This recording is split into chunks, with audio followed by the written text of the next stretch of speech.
LeBron James partied even harder than Jay-Z at Diddy's parties. I'm about to make a documentary about him. He once said no party compares to Diddy's. Diddy's parties aren't made for regular people. No phones, no cameras, just NDAs and a room full of bodies. If you've ever been to that house on Star Island in Miami, you'd understand. Now picture LeBron walking in over 6'8", the brightest presence in the room. Before midnight, LeBron had already taken off his shirt and was pouring tequila into people's mouths on the dance floor. And I'm not talking about Savannah. He was surrounded by models from Paris, dancers from Atlanta, and one R&B singer I can't name because she's married now. By 1 a.m., LeBron was standing on the table and the whole crowd was going wild with him. Every woman at that party had their eyes on LeBron. He wasn't relying on money, it was all about presence. When it comes to letting loose, LeBron makes Jay look like a church volunteer. I will send every single one of these parasites to prison and clean the circle up a bit. You really hate Sean Combs. Why would you be thinking that? Because of the things that you post on Instagram, Look at this, and let's stop for a second and do say that I hated him enough to hire his kids, and we've never done anything to each other. So it's just competitive energy and things that you say about other artists while you're in hip-hop culture. Hey, everybody know ain't no party like a Diddy party, so. Yeah, that's what's up. Yeah. What's up? I want to ask LeBron, what does he mean by there's no party like a Diddy party? I truly want to know. And not only that, LeBron, how many Diddy parties have you actually been to? I'm really curious to know. And is that the reason you left social media? Because all the backlash you were getting for going to so many Diddy parties? It's just pathetic, man. People think this guy's a role model. He wants to defund the police. The most patriot people of America serving and protecting our country. LeBron, you're a fucking scumbag, and I hope you get locked up in the same cell with Diddy. But what was the public's reaction to LeBron James? Bron! We know you was at them Diddy parties, nigga! We know you was there! We know. 50 Cent's latest documentary doesn't begin by making accusations. Instead, it starts with a confrontation built around one troubling question that has followed the industry for years. How could so much happen in public view without being fully addressed?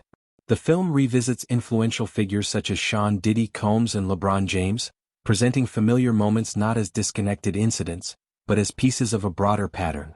What may have allowed these stories to remain unresolved wasn't necessarily hidden evidence, but hesitation, proximity to power, deliberate silence, and the willingness to look elsewhere. And when history remains largely unchallenged, an uncomfortable question remains. What exactly was being protected, and what was the price of that protection? Party like a Diddy party. Coming in. Shout out to the game, man. Appreciate everybody's flood the comments with ain't no party like a Diddy party. That's a statement that LeBron James wish he would have never made, because now that statement is coming to bite LeBron James in the ass. All right, let's get to this headline real quick, gang. I'm finna show y'all. No Diddy. Investigators reached out to him and they want a statement from him. Federal investigators want a statement from him. What do you mean ain't no party like a Diddy party? No Diddy. It's going down. Watch this game. Let's do some headlines. Look. Let me let y'all see this real quick. It's right in your face. All you got to do is look at the forest and stop looking at the trees. All right, LeBron James, Lakers is becoming clearer and leaves more questions than answered. LeBron James, he left the NBA suddenly with no answers. He left the NBA suddenly with no answers. All right, so it's headline news. What's really going on? All right, LeBron James is leaving the Los Angeles. Sean Diddy Combs built his position as more than an artist or entertainment executive. He became a major force in shaping the culture around music, positioning himself near the center of opportunities and influence. Through industry relationships, exclusive gatherings, strategic partnerships, and private circles, access became closely connected to power. Being close to the right people could open doors, while being outside those circles could make advancement much harder. In an environment like that, success can appear less like something people simply earn and more like something controlled by those holding the access. Diddy became one of the most prominent figures within that system. 2024, gang, look at the dates. You can go and verify this yourself. You can go to Google and Google these same titles. All I did was screenshot them for you all's pleasure. To the game, man. Let me see. Okay, so LeBron, because a lot of people say, is this clickbait? Is this clickbait? Whenever you come on the favorite party, Gene, we got paperwork. We got receipts. You will never get clickbait on this channel. All right? Let's keep it moving, guys. All right, more headline news. LeBron James reveals why he stepped away from the Lakers. Whenever you step away from the Lakers, you are leaving the NBA. All right, that's in the title. He's leaving the NBA, so he's definitely stepping away from the Lakers.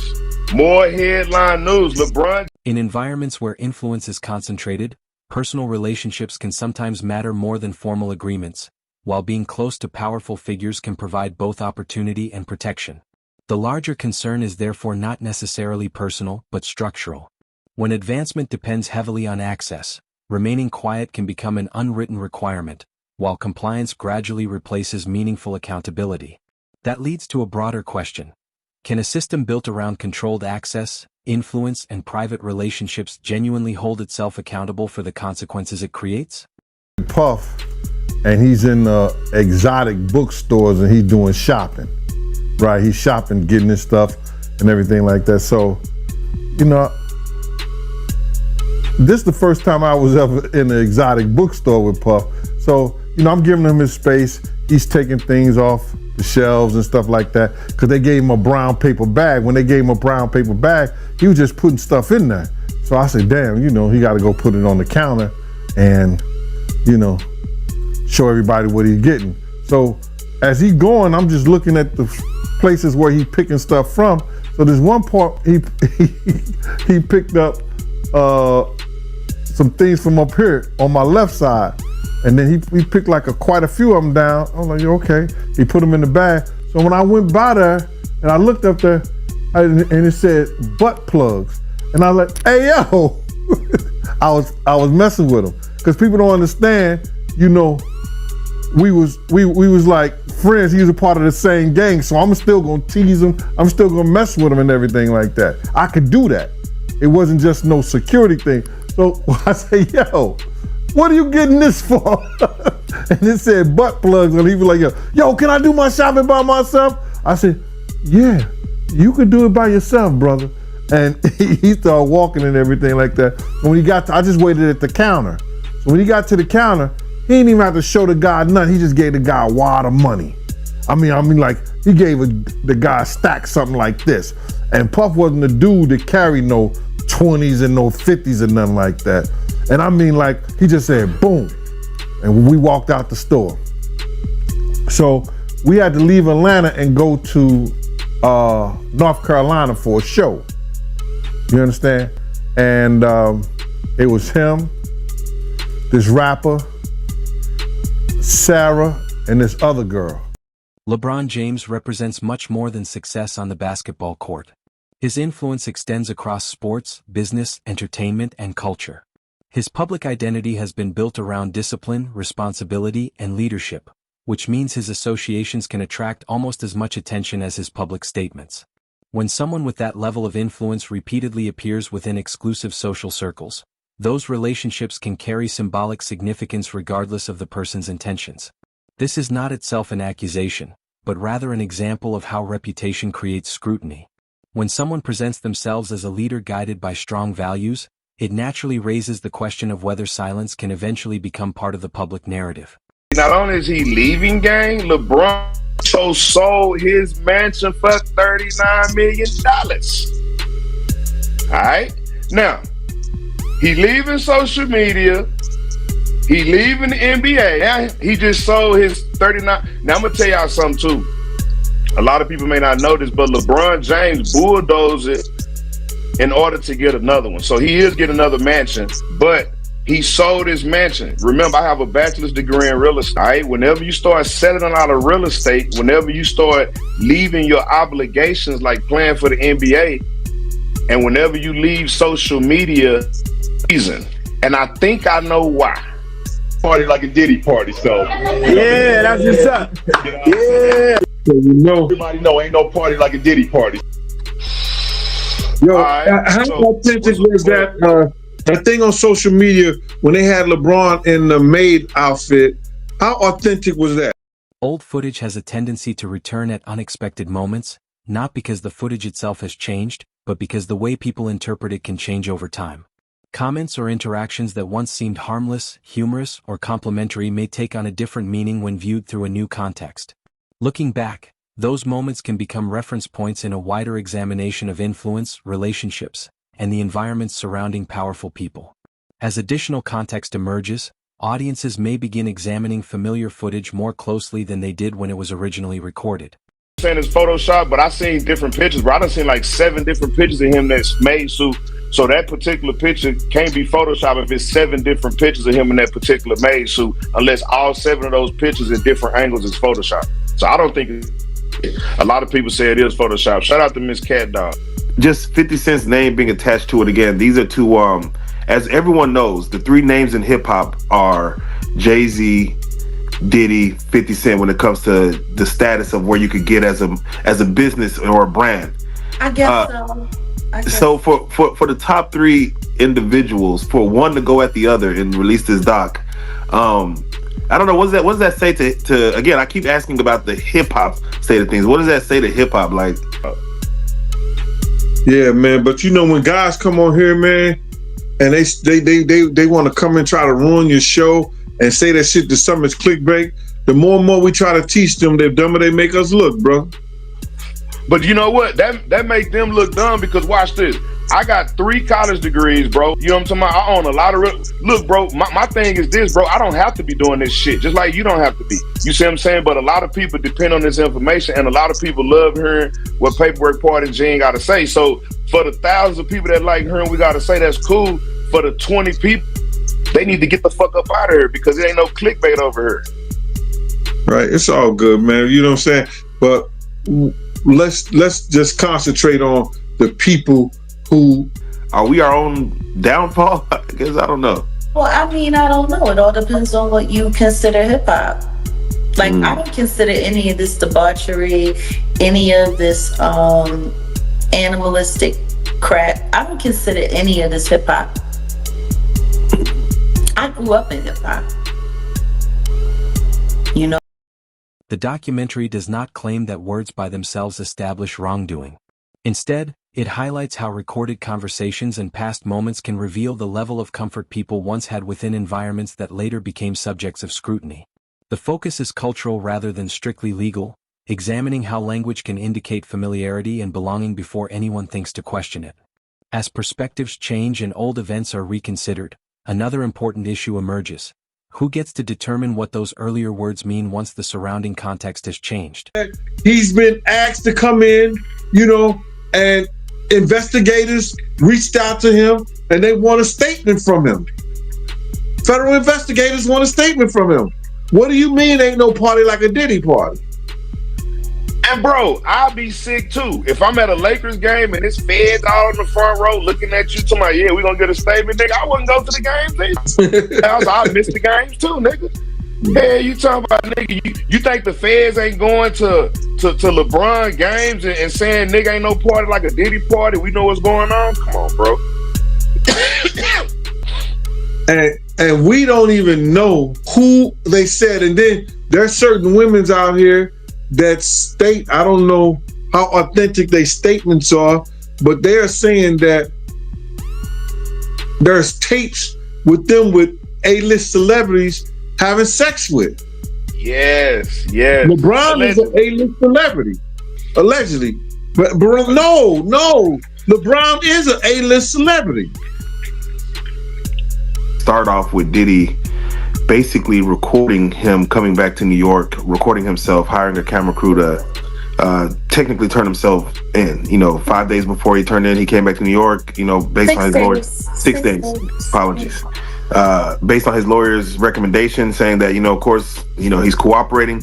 But for him to be recording this, yeah, Mark Agnew Fatfo, I'm calling him. Yeah. Do you think his lawyers suggest? I mean, do you think that's just Diddy hubris, or like what was that as far as him just saying, "I'm gonna record this whole process of"? Ew, go ahead. Yeah. You know, we should ask. We should ask Mr. Busby. Is LeBron James next on the list to be indicted? That's what we should do. We should call Mr. Huh? You got Busby number? Yeah, I got Busby's cell number right here. We should call Busby and be like, "Hey, is LeBron?" Matter of fact, let me put the question up. The question for the day, gang. Ain't nobody trying to be funny. Will LeBron James be indicted with Diddy? That's the question for the day. Diddy done already been indicted. LeBron James say it ain't no party like a Diddy party. Busby say it's a lot of people on the list that he ain't. When official explanations are limited or unclear, informal stories often move quickly into the empty space. Without a definitive account from authoritative sources, speculation can spread rapidly, not necessarily because it is accurate, but because people are searching for answers. The documentary explores how prolonged silence can allow assumptions to gain the appearance of established information, making it increasingly difficult to distinguish suspicion from fact. The result is more than uncertainty. It creates frustration among people who feel excluded from the truth, allowing rumors to become the only way they feel able to participate in the conversation. This leaves a difficult question. Is speculation simply a distortion of reality, or does it grow naturally when important information remains unavailable? But then if you got the A-listers, you know, you got to realize he ran with that that Rat Pack. And I don't even say their names because they said I got their names wrong last time. What's his name? Kushner? What's the other guy? Leonardo? Yeah, his name. Man, I don't keep up with these cats. But I heard that that's not only the tape that's being shot.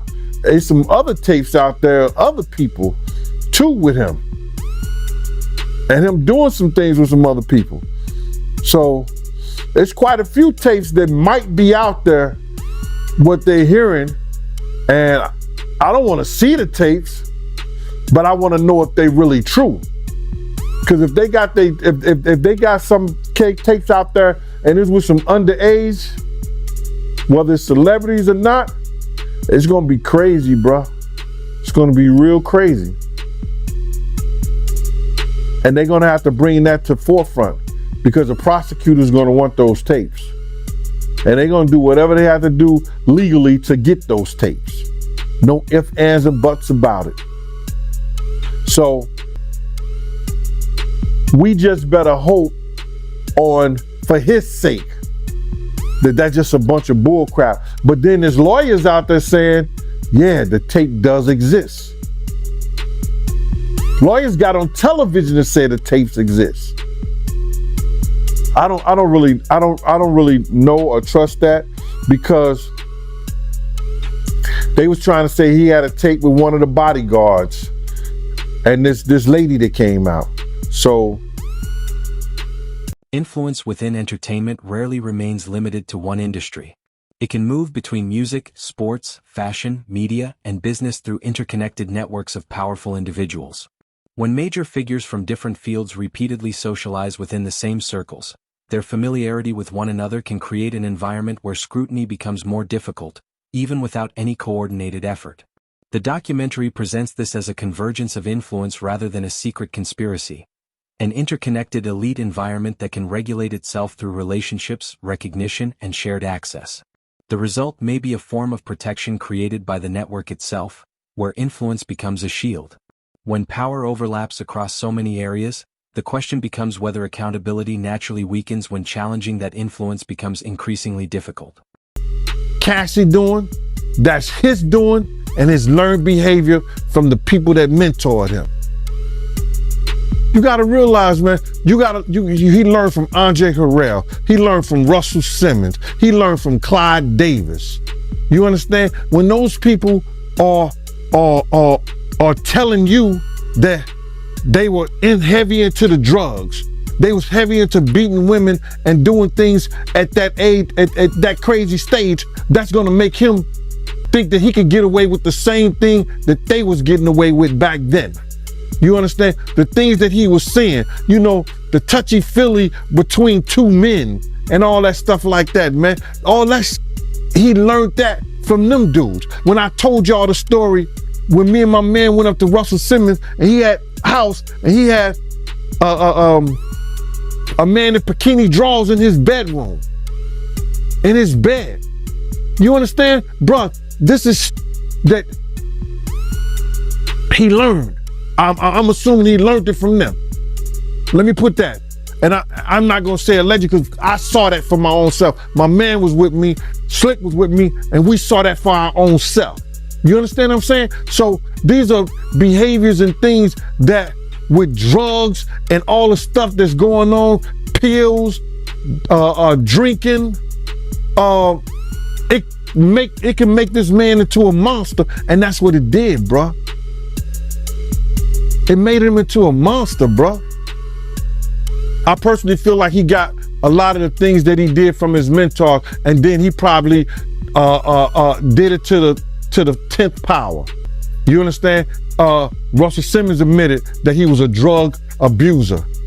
You understand? Russell Simmons admitted that he used to put his hands on women. So it's a learned behavior, bruh. Some of that stuff may be in him through his childhood. Through his childhood, he may have some of that things in him, but a lot of things that he was doing was a learned behavior, bro. You just don't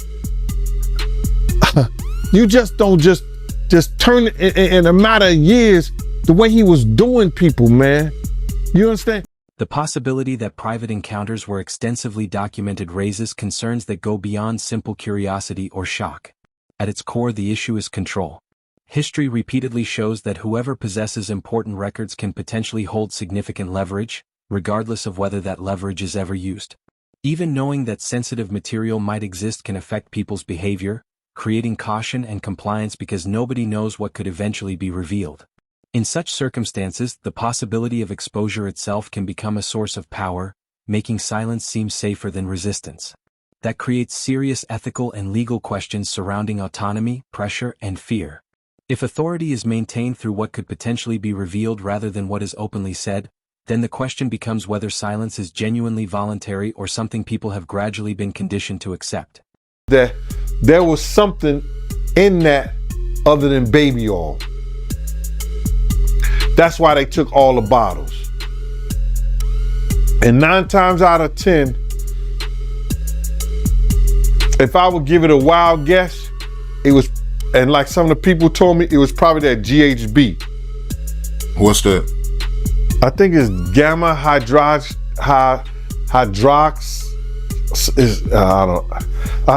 I looked it up, bro. Let me see. See if I can find it. I know this is just showing everything like that, but oh no. Let me. Yo, somebody tap dance or sing or do something, you know what I'm saying, while I'm doing this. Oh, here it go right here. It's gamma hydroxy butyric. What is its effect on the body? It's a euphoria, drowsiness, decreased anxiety, and memory impairment. It works on the nervous system and gives you this feeling of euphoria. So they take that and rubbed it on her, and you forget who you are, what you're doing. It can also give you memory loss, drowsiness, and that's under the DEA, the Drug Enforcement Administration. Public images are rarely created by accident. They are carefully maintained through consistent messaging, repeated appearances, and deliberate distance from controversy. But when a central figure within a powerful network begins facing serious problems, everyone connected to that person eventually faces a difficult decision: speak publicly, create distance, or remain silent. The documentary examines how silence can sometimes be described as professionalism or maturity while simultaneously affecting how audiences interpret what remains unexplained. In that silence, control over the story can begin to disappear. Remaining quiet does not necessarily preserve a carefully constructed reputation. It can leave the public to fill in the missing information themselves. When an image has been meticulously built, the real test comes when circumstances change and that image faces an unforgiving context. Missing all these games, acting like he's sick, this and that, selling his houses and shit. But better yet, will LeBron James be added to the lawsuit, the civil lawsuit? Will it be added to the civil lawsuit? More so than being indicted? Or the list, the witness list. Is they trying to get LeBron to testify against Diddy because of the it ain't no party like a Diddy party? He's been to all of them. You see what I'm saying? He may be a witness. Who knows? They may already flipped him. They may have already flipped him. You call Busby? Somebody said 1-800-Busby. That's not his cell number. Shout out to Donahue. His cell number not 1-800-Busby. You know these thirsty people out there talking about yes. Come on, 1-800-Busby.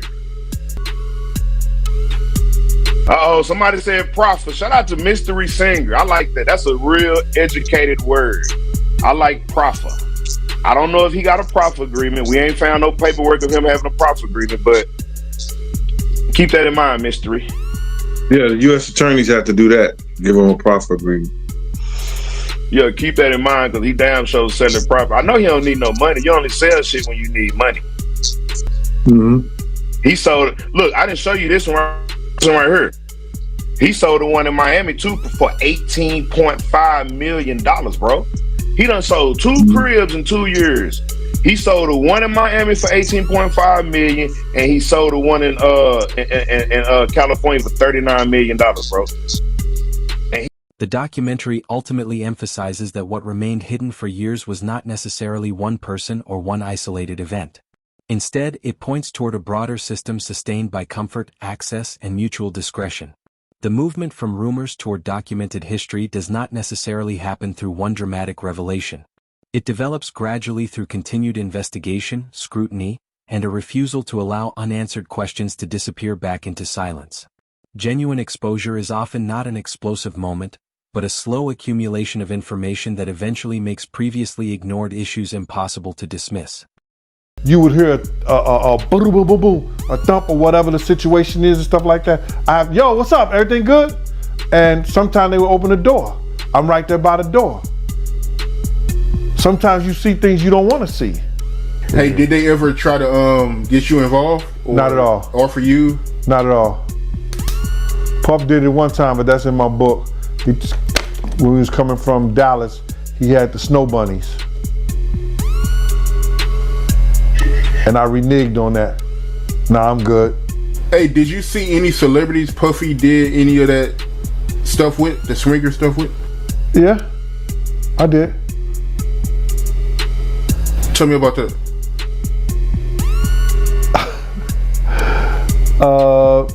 I think I told you about that. One time, him and somebody, him, Sarah, and this young girl flew from Atlanta. And they, and flying from Atlanta, we had this artist with us, right? And we were staying in the presidential suite at the hotel. And this particular artist and Puff, they told me, don't let nobody come in the room. So I said, all right, cool. So I propped my chair by the room door while they went in. So this artist's cousin knocked on the door. So I went to him and I let him in because I knew him, I see his face and everything. I've seen his face several times before. He said, yo, I gotta speak to my cousin. And I said to him, well, they busy right now, man, and they told me don't let nobody come in the room. He said, yo, I'm going in the room to get my cousin out. And I said, bruh, you ain't going in the room, get your cousin out. They told me nobody could go in the room.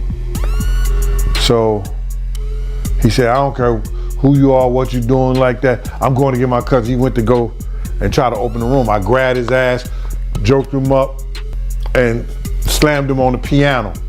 And the next thing you know, Puff and his artist run out the room naked. And so then I said, I see the artist trying to grab a towel. Puff didn't give a shit. And the artist like, yo, what's wrong? What's going on? What's going on?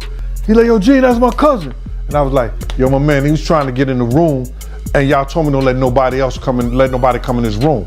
Jesus Christ gonna have to come take the Puff. No, Jesus gonna have to take the air out my body if anybody coming in that room. And Puff just looked at the artist, and the artist said, you ain't wanna come up. The story remains intentionally unresolved because accountability at the highest levels rarely happens quickly or in a straightforward way. In environments where many people may understand what is happening but few are willing to say it openly, responsibility can become spread across numerous individuals, making delay easier to justify. But awareness alone does not remove responsibility. When concerns remain unacknowledged, they continue to exist beneath the surface, waiting for someone willing to confront them openly and finally give those unresolved questions a voice.